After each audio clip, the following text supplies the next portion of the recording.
channel. Today we are diving deep into another conversation whereby expats are leaving their country and settling here in Kenya. On today's episode, I have a special guest. Maybe you have seen him on the internet. He's an entrepreneur, a content creator who decided to settle here in Kenya and share his experiences, that is life, travel, and everything that comes with settling here in Kenya. You can introduce yourself and we get to have this going. I'm Auston Holleman. I am a former world traveler. I'm from Fort Worth, Texas, United States, and I began traveling in 2022, first to Brazil, then I went through Asia, some of Europe, and I discovered that Kenya was literally the best place for me. Out of all 28 countries I had been to, Kenya was my 9th country, and then I went back and went to maybe 15, 16 more countries, came back, moved here, and then I still tried to compare going to like Mozambique and South Africa, and still nothing has beat Kenya. So now what I do full time is show people daily life in Kenya, and I help people come to Kenya. That is a compliment from the beginning. Kenya was one of the best countries that you decided to settle in. So, from the beginning, for those who don't know you, they have never come across you, what did you do before you started traveling and doing YouTube? Before I started traveling and doing YouTube, I was a full-time barber. So I had a barbershop in Austin, Texas, and in Louisville, Texas. And I've been cutting hair since about 2018. And yeah, but I got up and I sold everything. Once I went to Brazil and I saw a taste of social life in other countries, that's the main thing that made me move. I got on TikTok and I started talking about it. My first video went viral and I never let go of my momentum. Wow. And so I took that momentum to YouTube, and my first check was around $9,800. And so I said, let me see if I can, that was my first check. It's not guaranteed it's gonna keep happening, but let's see if I can keep doing that 2 more months in a row. And I did, and I sold everything and never went back. You never looked back? Never looked back. Wow. How was the barber stuff back in Austin, Texas? Is it something that you could have seen yourself doing for a long time? Or whenever you discover that you can make money from traveling and sharing experience, did open your eyes? I enjoyed being a barber, but the longer I did it, watching the sun go up and come back down every day, and I'm getting everybody else all excited and looking good to leave, and then by the time it's my turn to hang out on Friday night, Friday, Saturdays are my busiest days, or were my busiest days. I didn't even have the energy to do it. And and I couldn't, some people say open up a barbershop, but it was hard to get barbers in the barbershop that I like, because you can't just throw anybody in the barbershop and then tarnish your name, so it takes time. So when I realized I could make the same amount of money doing content creation, it was I don't miss barbering at all. It was a no-brainer to get rid of all my stuff. So that means that was the moment whereby you said, this enough is enough. I think the bigger calling for me to do now is just to travel and share experiences. Once I realized how many people said that, listening to what you say about going to another country really speaks to my heart. And I was like, okay, this is the books that I read that says, like, what is your purpose? And I was like, I'm cutting hair. Like, there's no fucking purpose. And, I'm just cutting hair. Maybe you would look at it deeper, like, I'm helping somebody get a job interview by boosting their confidence. That's not how I looked at it. But whenever I saw messages like those about my content, about people improving their lives by simply traveling or relocating to another place, that's when I knew that was my calling. That's perfect. No, leaving a home and settling to another country that you didn't know, that's something that you have to sit down and make terms with it physically, emotionally, and invest yourself in that. So with that, what inspired you to start YouTube? Starting YouTube, again, like I said, was based off of the fact that I loved Brazil. And since I had the momentum, and since I was passionate about what I was speaking about, it just made sense for me to continue on making a career out of this. So we could say that it was the passion and the fact that it allowed me to have remote income. That one opened your mind, and it also gave you the freedom of not just waking up every day and going and opening the barber shop and boosting people's confidence. With that, did you ever thought that content will take you to where you are today? Like reaching 100 and something K subscribers, meeting people of the same caliber at any given time? Yes, I never doubted it, especially the momentum I had at the very beginning. I remember getting like 2,000 subscribers a day at one point. Yeah, I had that much momentum. That's why I never let it go, because I knew I haven't had a moment like this since. So that being said, and it's always been on the upward trend. I could see, yes, I definitely could see myself being where I'm at now. Wow. What has been the most rewarding of all, hitting, traveling to all those countries, hitting 100 and something subscribers? Along the way, what has been your most rewarding moment of content creation? As far as my most rewarding moment of content creation, I wouldn't say I have an exact rewarding moment for that. I mean, maybe reaching 100K and getting a 100K plaque, but I don't tend to celebrate my wins too much, so maybe it wasn't too much. But overall, outside of content creation, my most rewarding aspect of this lifestyle now is actually achieving the lifestyle that I always wanted before I had it. So I remember whenever I went to Brazil, I was like, oh, like how can I actually go over there and not come back? And the rewarding part is actually that I'm living that lifestyle now where I don't have to go back. You don't have to go back. On the flip side, have you like faced a challenge that you ended up questioning yourself? Was this the right decision that I made? No, there hasn't been one time since I've been gone that I thought I made the wrong decision. I mean, of course, when I first sold everything, I was like, I hope I'm doing the right thing. Yeah. But there's never been a time where I'm like, I think I did the wrong thing now that I'm out here. No. Wow. So speaking on the challenges and settling here in Kenya, why Kenya? I think you already answered that. Why you decided to settle in Kenya? And how has it been? How have you been adjusting to, ditching the way of life in Texas and now moving here in Kenya? How has it been? How has it? So what brought me to Kenya, number one, was the people. We're not going to say infrastructure, because the infrastructure is not horrible here, but it's not South Africa level, but it's pretty good here. It's improving. But it's not the number one piece. The number one piece of being here is socializing with people, how warm the people are, how I feel like I can talk to anybody on the street. I feel like I'm invincible when it comes to social life. And that's the most important thing, because everything in life is built around people. Every single aspect of your life. Are you saying what's been difficult about adjusting here? Something that's been difficult is time management. The way how y'all manage time here is completely different than we do. So if we say 5 o'clock, we're gonna be there at 5:02 at the latest. For y'all start leaving or y'all get ready at when 5 we're o'clock. supposed to meet, that's when we are leaving the house. No, guys, we're gonna have to do something better on time. So we always say that, do you want me to meet me on the American time, or do you want me to meet the African time? So that's something that we as Kenyans, we are poor at. Well, it's good though, because it can be annoying, but it makes the lifestyle more relaxed. So back home, everything is literally on time, so it puts a lot more stress on you. There was something that you said, our infrastructure is not as South African or back home. The other time I saw you complained about a pothole where you fell, and how was that?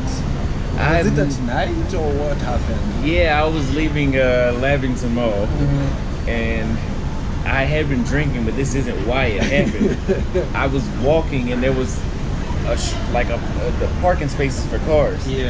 And so there was a concrete sidewalk. And so as I'm walking, I didn't expect, it was pitch black dark, but I knew that there was a sidewalk because I was already walking on it.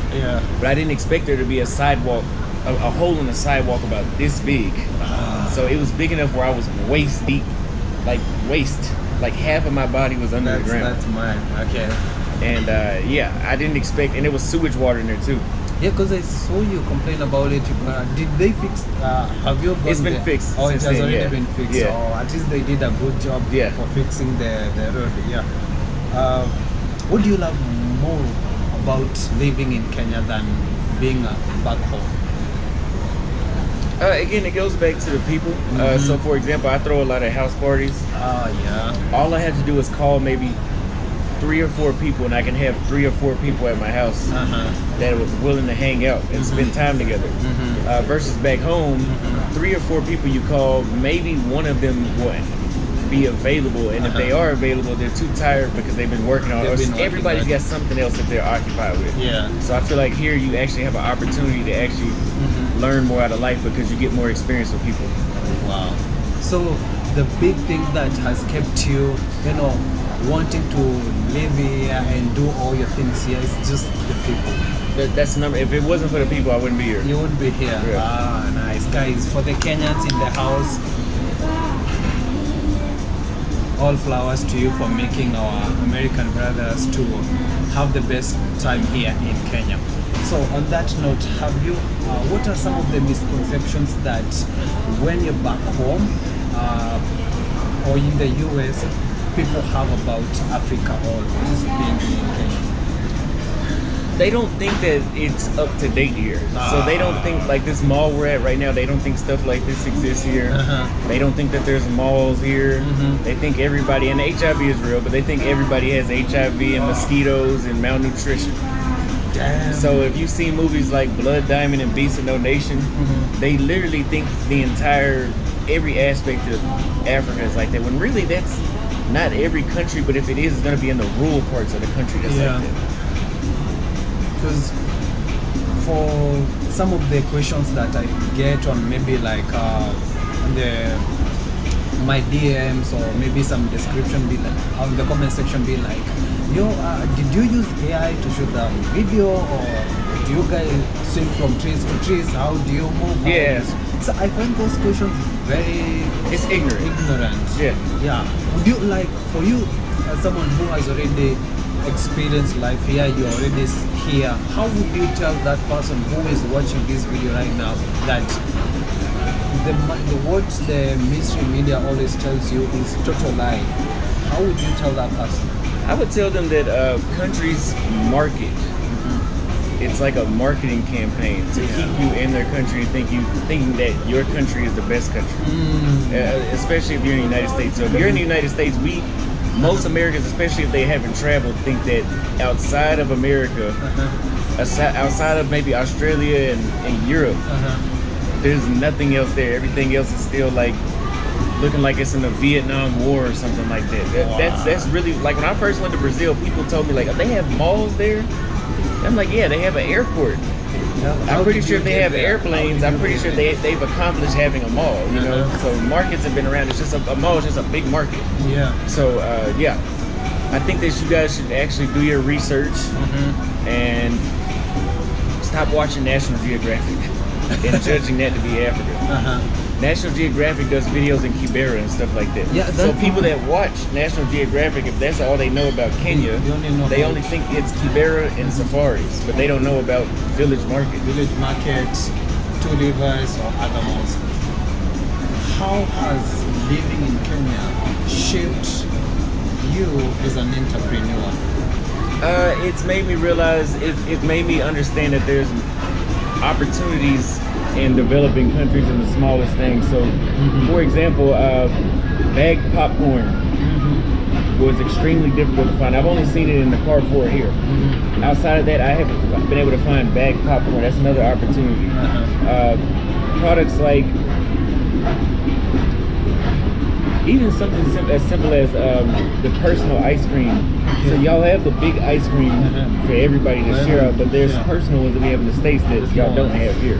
So things that we're accustomed to that's very normal back home are not available here, that is just waiting for somebody to seize the opportunity. Wow. I suppose you have already mentioned some of the opportunities, and you are also an entrepreneur. Outside of YouTube, is there something else that you have been eventually into, maybe as a long-term goal, or something that is going to bring in an income as a substitute from YouTube? Most of my stuff is geared around my influence, just because that makes things a lot easier. So like right now we're working on building our own version of a Black American like Chinatown, essentially, to put it in a nutshell. But I use my influence to I will use my influence to gain membership, to bring exposure to the project. So those are my long-term projects are still centered around my content creation. But that is one. I have not heard about Black American. Is it Chinatown. Chinatown. Can you please elaborate for someone like me who haven't heard, or my community who haven't heard more about that? So if you go to a Chinatown, like especially the one here, it's all Chinese grocery stores. Yes. They might have Chinese banks there, something like that. They have Chinese restaurants. They have massage parlors. They have, it's like their community resource. Or like how Somalians have Eastleigh, and that's their area where they do their thing. Just like Africans in the United States have certain areas that they've developed for them. For them, yes. And there's something else that I saw that you launched your, is it winery or wine or something of the sort? As an entrepreneur, how do you take me through that? So I'm glad you brought that up because I forgot to bring that up. So the wine, it's actually a fruit wine, not grapes. So it's like coconut, strawberries, mangoes, peaches, and stuff like that.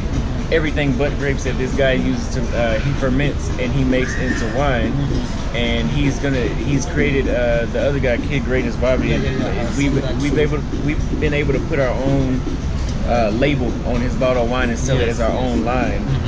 And so it would be effortless for me to market that through my channel because everybody drinks. So it's gonna, and I drink, so it's gonna be something easy to market, and that's a long-term goal as well. Wow.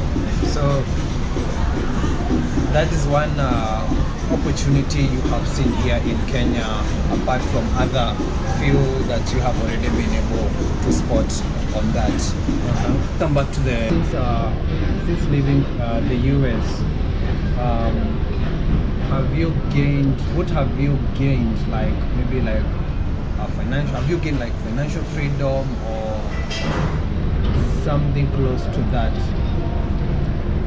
or what have you like learned since leaving the US and settling here in Kenya? I've learned a lot more discipline. I don't want to say financial freedom, but we could say remote financial freedom. You know, location independent income. I've learned a lot about myself. Kenya, because of the social life being so intense here, you know, people that stay in the house and that don't interact a lot, they don't learn a lot of life because they don't learn a lot of life lessons because they don't interact with a lot of people. But here you interact with so many people on a daily basis, it'll mature you a lot faster, just based off the fact that you run into more life scenarios. So how, because you have been bringing about social life, how, for there maybe the people now, Africans and maybe Kenyans who are watching me, like, how is social life back in America? You've been saying the social life is good, making you learn about yourself. How is it back in the US? It's horrible. You know, it's social life there is horrible. It made me leave the country. So whenever I got a taste of it, whenever I got a taste of it in Brazil and especially in other countries as well, it made me realize that there is an issue. Like, you know, even just speaking to people that you see, everybody has their guard up. People have, I don't know, a lot of people have a chip on their shoulder. It's a very tense environment. So you don't get a lot of interaction with people. It's literally just a place to go work. You just go work and make money and just pay bills. Yeah, like whenever we go to, so for example, there's a gym party that they'll be having here this evening. And I know for a fact I can walk up to anybody I want and talk. When I go to that gym, I can walk up to anybody. If I go to the clubs or the bars or the lounges and restaurants, I don't feel limited. But in America, we have a mentality of, I only came to speak with who I came with. Okay. They don't. It's odd for like, it's almost like it's wrong because you just strike up a conversation with a stranger. So you end up being in a small bubble, and it's not fun. So that means people here are more open. People are natural here. It's been that way for thousands of years for strangers to talk to each other. Only recently is it like that there. Man, I never thought about the social life back in the US, because I always thought maybe you guys interact or do. No. So that means it's not the same as here, whereby you can just call someone maybe like an hour and then you tell them, you know what, I'm having this and this and this, would you mind showing up? So back home you have maybe to schedule a month or a week on some food. I remember, yes, a lot of friends that I did hang out with, I'd had to call them, and they say I need to know 3 days in advance. So there's no spontaneous. Everybody's so busy doing something, and I mean, they're like, oh, we're making money, but I mean, you're not even getting to enjoy it. The only people that are going to enjoy your money is your kids when you die, because you're not doing anything. Or the government for you paying taxes. Yeah, or that as well. Yeah, so there is no. Yeah, like I can call any of my friends, Kenyan or American or whoever's here. Even my neighbor, she's Turkish, and I could call her like, hey, let's let's go to this lounge down the street in like an hour, and she'll be there. People will come if they're free, they'll come. But literally, I spent the majority of my time when I wanted to go hang out at clubs, bars, restaurants, lounges, any social setting. I always usually went by myself, because that was my only option. That was the only Everybody option. else is busy. No, you couldn't even know how other people view things, how they think, or how they do their things.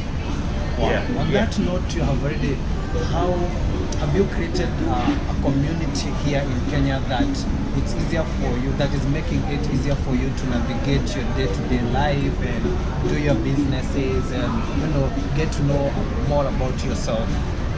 I mean, yes, since I'm a YouTuber, people constantly reach out to me, so my network was extremely easy to build, because people are pursuing my attention. Your attention, yes. On the on that note, on the YouTube thing and the community that you're building here, do you see yourself settling here in Kenya permanently, or you are also looking to maybe going back to the States in the later years? I'll never go back to the States, but as far as I'm concerned, it seems like I'll be here permanently. Since I've been to 28 countries, I have enough of a sample size to know how I should feel when I feel like I'm at home. And this is the only place that's really made me feel that way. Oh, nice. You said that you really want to settle here permanently and create a community, and also maybe, you never know, maybe get your generations in the continent. Yeah. How have you managed, I'm trying to put it in the best way, how have you managed to interact with some of your fans that maybe might reach out to you here in Kenya, and how have you had to interact with them without having to go way beyond the boundaries? What do you exactly like mean without having to maybe like disrespect each other or something of the sort? Oh, like are my fans? How do I interact with my friends without them going too far? That is an issue. I am a very humble person, so I'm not. It's not like you can't walk up and talk to me. You know, some people you can't do that. You can do that when you can walk up and talk to me. But there has been times that there's been fans that I've made friends and they probably don't have my best interest. So I just have to be extremely selective on who I deal with. It's kind of hard to explain. So have you had a scenario whereby you have met a fan who has decided to ask you some very weird question, like why are you here in Kenya, why did you settle here in Kenya, and why some kind of questions like those ones? Because I know people can be weird and ask questions like those ones. So some Kenyans don't understand why. And I'm telling them that I come from a different background. So most of them, I'll ask them like, okay, because they'd be like, why would you leave America? I said, well, why do you want to go? For a job. That's usually all they say. They don't say for safety, because it's definitely safer here in Nairobi than most cities in the States. They don't say for happiness, because you're not going there for happiness. Most people just say just for financial gain. So since I come from a place, especially since I work online, I can live better here for the same price or less, or let's say less, if I have the same salary there and I bring it here, I can live 4 times better, and I feel safer, and I feel more welcome. You have said you can live more comfortably and more safer. Can you elaborate how is cost of living here in Kenya from your own perspective? So I would say whatever it costs to live in a place like Dallas, Texas, here is divided by 4. So my apartment rent is 2 bedroom. It's a 2 bedroom, 2 bathroom. First person ever living in a prime side of town. Okay. And the rent cost me $750 a month. Now that exact same setup in Dallas would start out around $4,000. So that's even more than 4 times. But yeah, you would pay a lot more in Dallas for the same thing. So groceries, Ubers. So a 20-minute Uber in Dallas is literally like $60. Yeah. So somewhere, yeah, and it's the same gas, it's the same car. A 20-minute Uber is $60, and that distance that you would burn 20 minutes of gas, that 20-minute Uber would actually only equate to maybe $1 or $2 worth of gas, but they charge you $20. Versus here, a 20-minute Uber is like maybe $5. Yeah. So, would you like let's assume there is someone who is watching this video and he or she wants to come and settle here. Would you advise that person to sell his properties or her properties and come and settle here permanently, or should the person, leave some,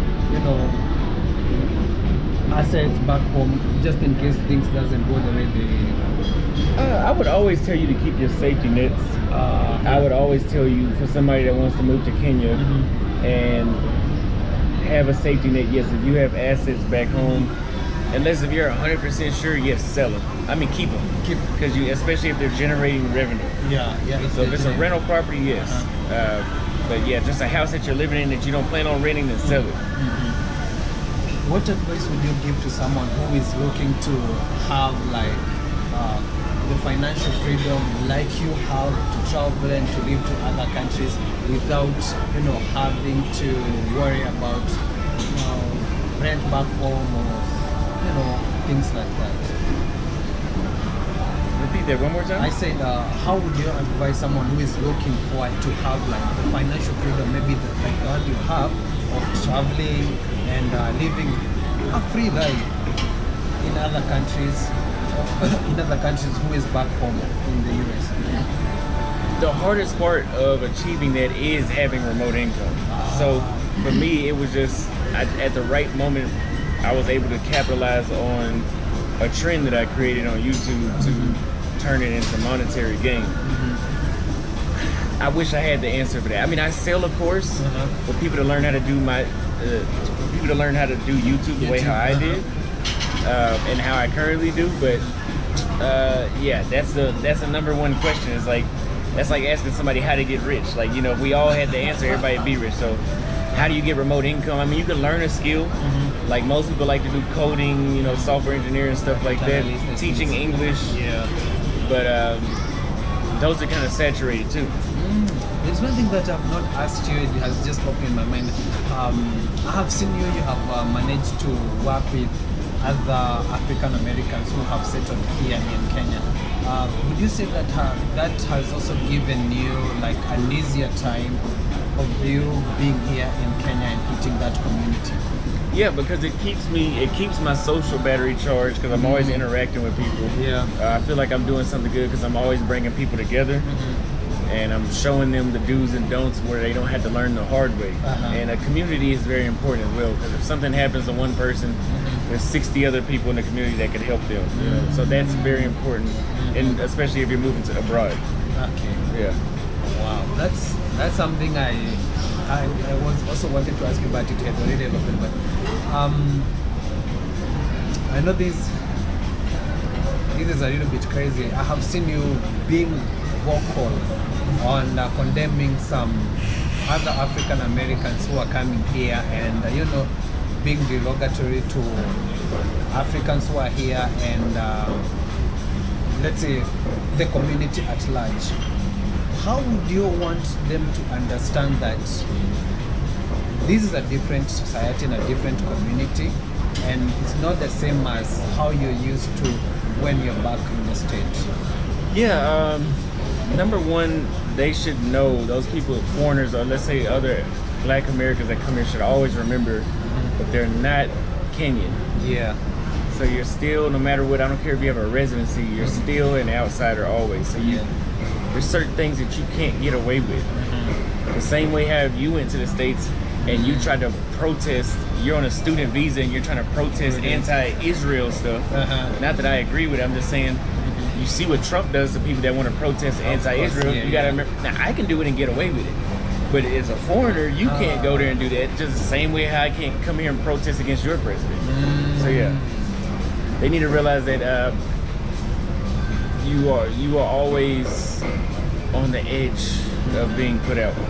Yeah, and you have to act accordingly. And you also said, there was also something that you also said, that you are going to hold those people who are doing such things accountable.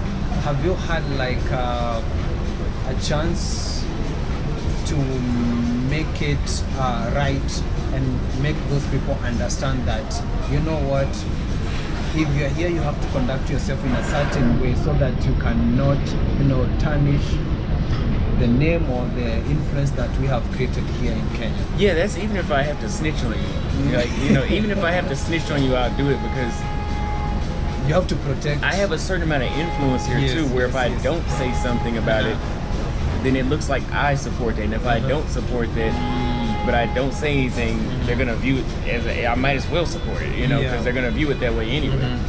So number one is bringing awareness to the issue that the person created, and that is the first step of holding accountability. And if it's bad enough, then yes, I would have to snitch on you, run to the police. And if not, then it can be taken other ways as well. I don't want to go to that. It can be taken. So that is up to you. You cannot just spill everything. Maybe they might decide to see and be like, okay, this is what we're gonna expect, or something of the sort. So there is always one thing that I find interesting when I'm having such a sit down, is that you always say that our food here in Kenya is something that you have not experienced back home. Some of you say that food here is medicine, some here is fresh, how is your experience on that? So, like, for example, like, the fruits are a lot sweeter here. The vegetables are, the way how they sit in your stomach feels different. The energy that you get from them feels completely different. Your skin tends to, when I would go back to the States, man, all the sodium and all the stuff they put in food there, it would break my face out a lot more. Even whenever my face was completely clear last year, and I went back to Texas for 3 weeks, and it started to break out again, just natural. Food in the USA tends to have a lot more sodium and additives and GMOs that they add.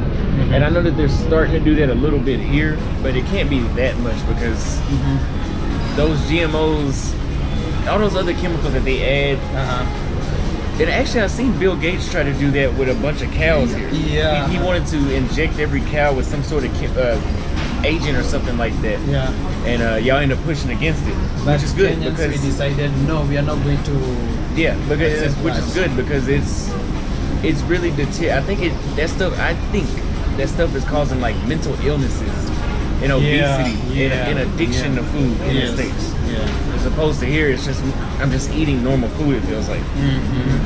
So these are 5 questions. Do you prefer nightlife in Kenya, or do you prefer going for safaris? No, I'd rather. I've done both. Yeah, I've done the one in Nairobi National Park 3 times. I've been to the one in Nakuru, and I've been to the one by the border of Tanzania. I think it's Savo. Savo on the way to the coast.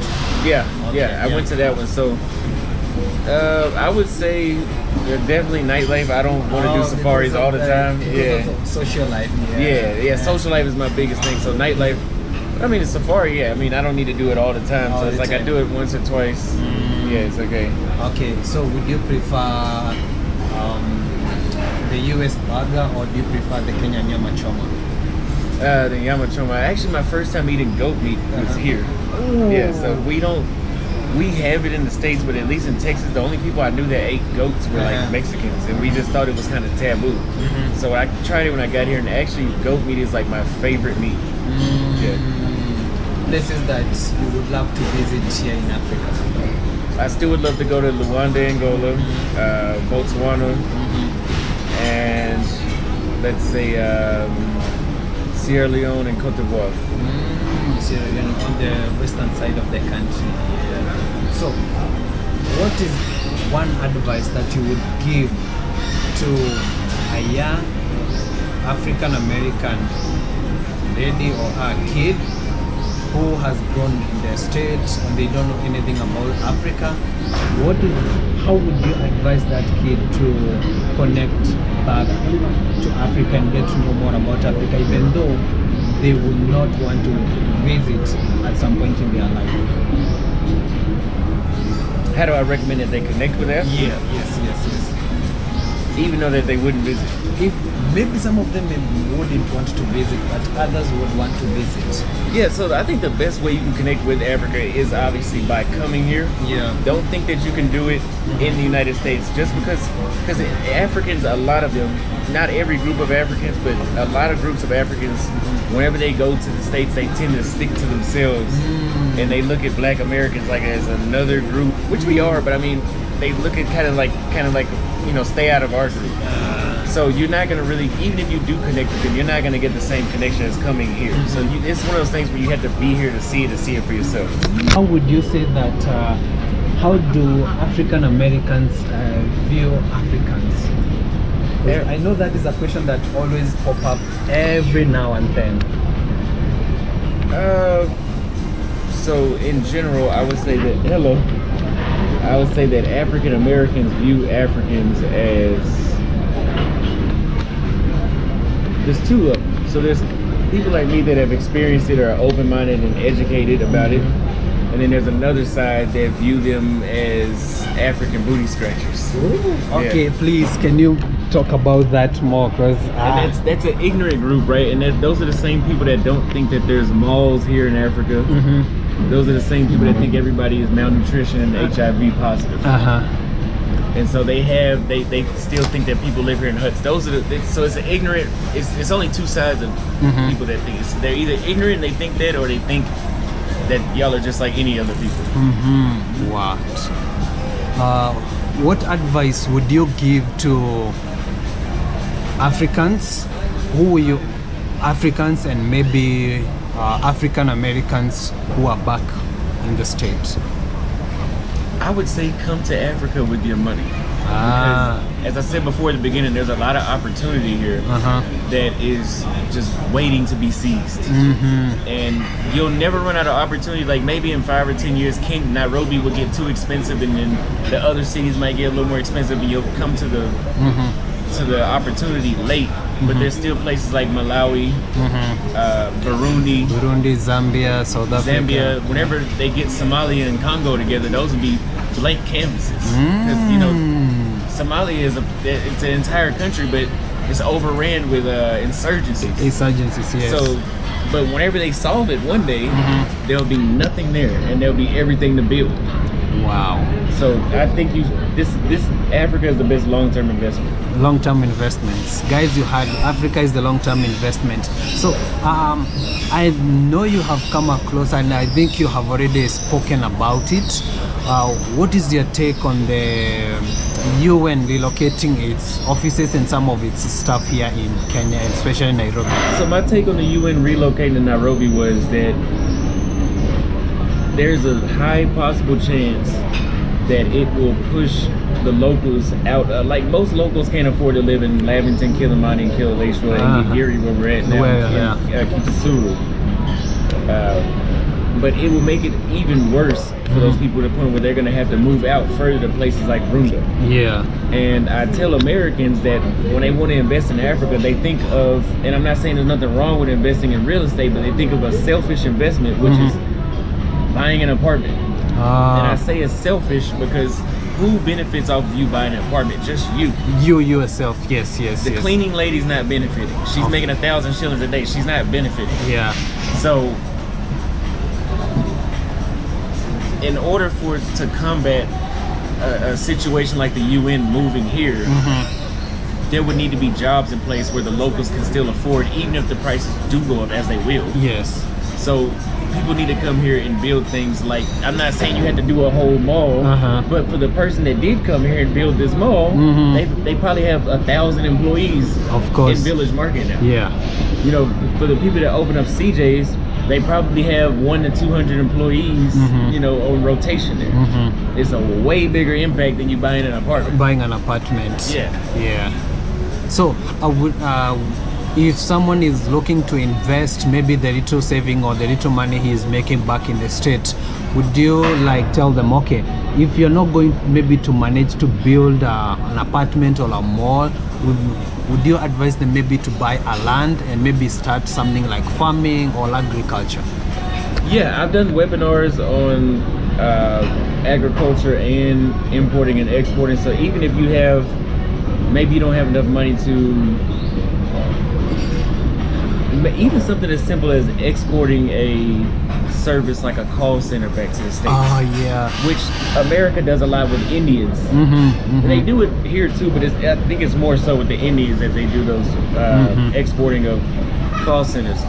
But literally, Kenya is a place that, Nairobi is a place where it seems like everything is here until you actually start living here and you start to notice certain things. Like, we have a service called AAA where if your car breaks down, there's a truck that will come, they'll come tow it or they'll come fix it on the spot, change your tire. I don't know if y'all have something like that here. The mobile mechanic.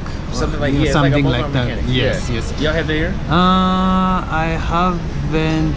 It's not that maybe it's there, but maybe on the like the most affluent neighborhoods, like Runda or Kitusuru. Yeah. You know those places, because someone may not want to take their car to the normal mechanic. So I think there might be there, but I haven't seen it. I've only seen the detailing company where they come and wash your car in your house. Yeah, that's the only thing that I have come across. See, a service like that is what one company is called AAA in the States, and that's accessible to a lot of people. Versus like what you're saying here is like a small percentage of the population can afford such a service. Yes. Yeah. So that's another opportunity, making an affordable service like that. So there was there was a war that was going on social media whereby African Americans were trying to boycott the African business back in the States. I've seen that. Yes? I've seen it. You have seen that. What is your take on that as someone who has interacted with both on both sides? When it comes to immigrants building businesses in the United States, I don't really know the full story, but I've heard some people say that, oh, they're taking this, or it is a lot easier for Africans to come and build a business in the United States, not only because the government may help them in a certain way, but because y'all are used to living at a lower scale. So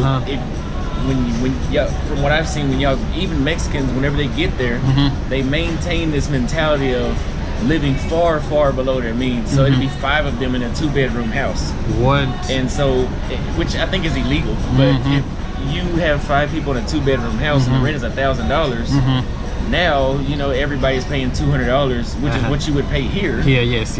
So, and if you have a house full of people, everybody can pull their money together a lot easier versus us, especially Black Americans. We like to do everything on our own. We don't work together that often. So that's the biggest difference. Y'all work together. This is called a collectivist society. That's an individualistic society. Yes. And what is your take on how, you know, Trump administration is cracking down on ethnicity? On every ethnicity. Hey, just cracking down on immigration. I think maybe it is needed to a certain degree. It is needed. It's kind of hard to believe anything when it comes to that topic, because both sides of the fence report in believable ways on the opposite takes. But there is a problem with immigration. There is a problem. He's going to the extreme with it, but it is needed. The only issue is how the other countries might reciprocate. So some, like Kenya, could possibly try to put, I don't think they would, but I think they could try to put the same type of energy out there, resistance out towards Americans living here.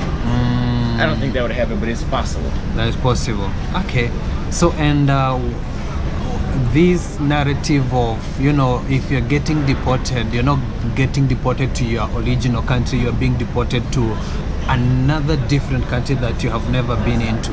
Like, do you think that is an extreme way of cracking down on immigration, or that is just being unfair, treating the immigrants unfairly?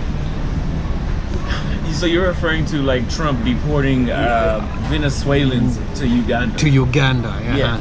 I found that very shocking and absurd to hear that. Yeah. Because I actually don't want that to happen. I think they should go back to Venezuela or some other South American country. Yeah.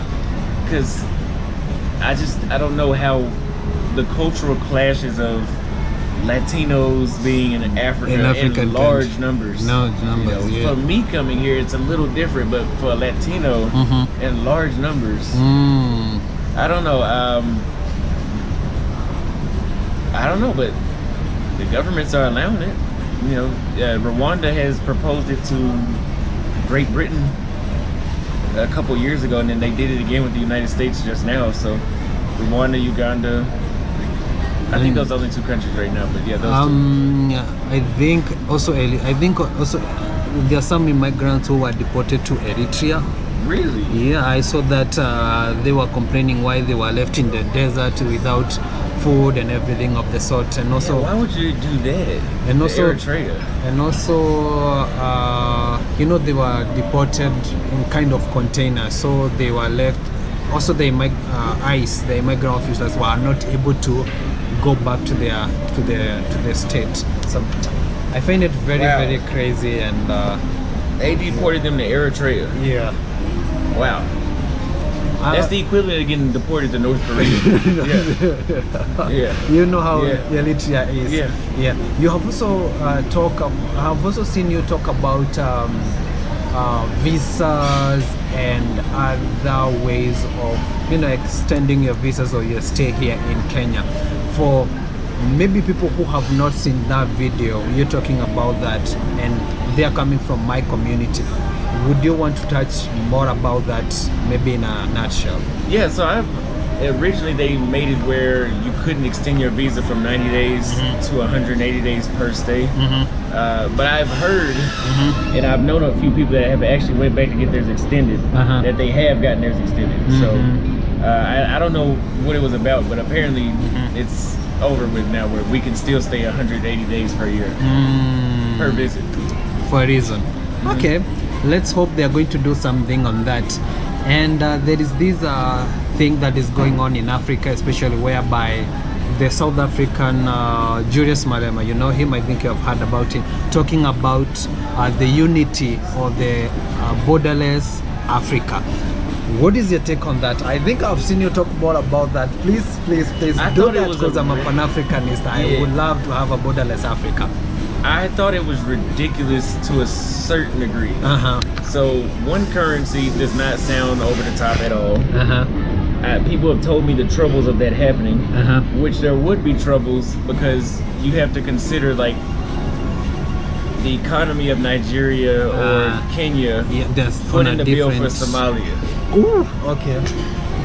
I had into thought about that. Africa's not balanced. Like, so if you go to Western Europe, there's all those countries economically are not the same, but they're not dramatically so different. Yeah, if you go to South Africa and you look around there, go to Johannesburg and look there, and then go to Mogadishu and look there.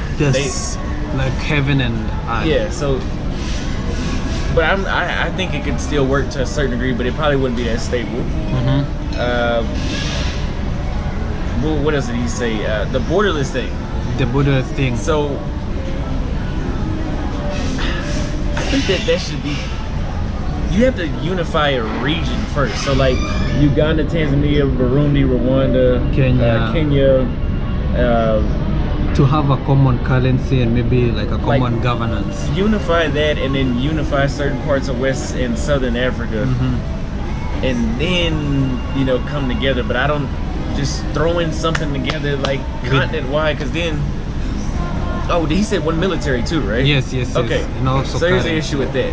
We just brought up Somalia, the Congo, Mali, Burkina Faso, And Mauritania, Niger, all these places that are infested with terrorists. So now that so for example, Trump called the National Guard to Los Angeles because of the riots. That's the federal government taking care of another state. So if you mean to tell me, since South Africa is the one leading that idea, I think South Africa has the resources to go to, because they got, now that it's all one country, now you got to take care of Somalia, the DRC, this place, all at the same time, and then they'll say, oh well, there's those countries have their own military. Obviously, they're not that effective. They're not effective because there's terrorists overrunning the place. So of course.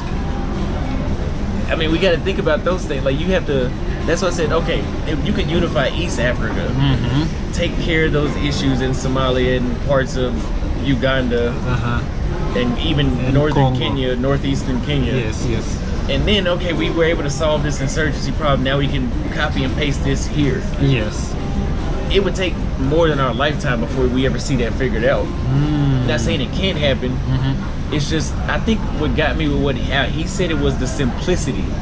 The simplicity of doing like, it. oh yeah, we need one language, one government, one currency. Like that, we could just pop that up and put it up tomorrow.